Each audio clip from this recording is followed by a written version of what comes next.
Yeah, I know this is a little bit of an outdated meme, but the entire concept of Bowsette is really fascinating to me because she utterly dominated the internet. But although Rule 63 gender bending is nothing new, what made Bowsette so special? Well, that's what I aim to take a look at today. So I know that most of you guys know the basic story about this icon's creation, but just so that we're all up to speed, let me give a comprehensive rundown.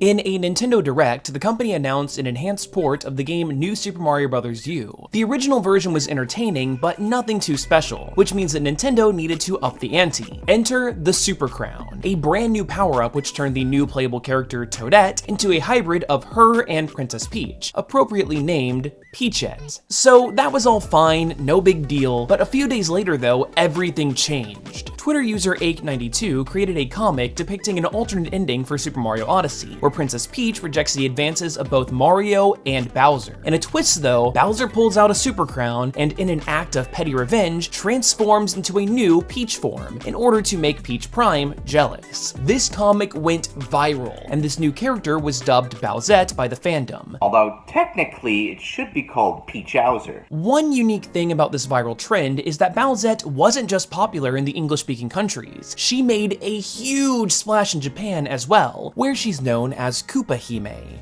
or in English, Princess Koopa. This hashtag was #1 on trending in Japan for a while, with several high-profile manga artists creating their own fan drawings. Heck, Japan even saw its very own Bowsette convention called Project Crown in October of 2018, which apparently was super small with only 2 actual Bowsette cosplayers. Still, that is some damn commitment. I honestly struggle to think of a more popular fan character that wasn't officially adopted into the source material. Sonichu, Omelette, those are small potatoes compared to the Queen Koopa. The Bowsette phenomenon seemed like the perfect storm of factors leading to its success. First off is timing. With the original fan comic being released only 6 days after the Nintendo Direct that gave us Peachette, the Super Crown was still in many Nintendo fans' minds. Bowsette's appearance also sparked a lot of debate within the fandom. Should she simply look like Peach but with a few Bowser traits? Should she have darker skin that was more in line with Bowser's? Did she need to have a tail? Did she need to be muscular? Did she need to be more monstrous? These and plenty of other questions led to a bunch of artists needing to make their own interpretation of the character. There was also the fact that the Super Crown opened up the door to other characters. Although Rule 63 gender bending has been very common on the internet for ages, the Super Crown made characters explicitly royal, which got a lot of people interested. There were a lot of other Mario characters and even characters from other franchises that were given the treatment, which only added to the wave of popularity.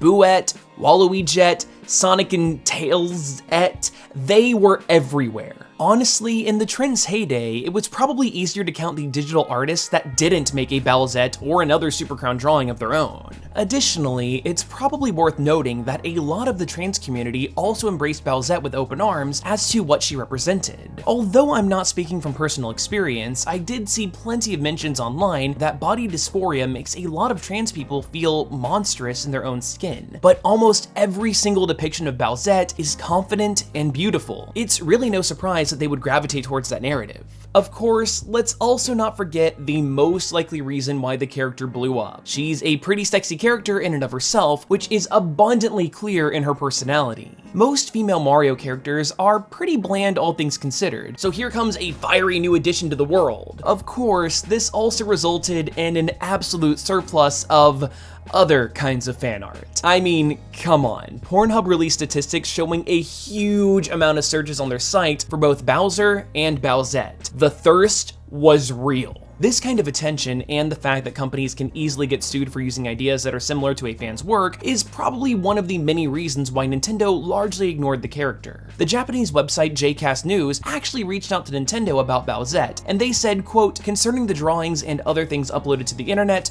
we have no comment."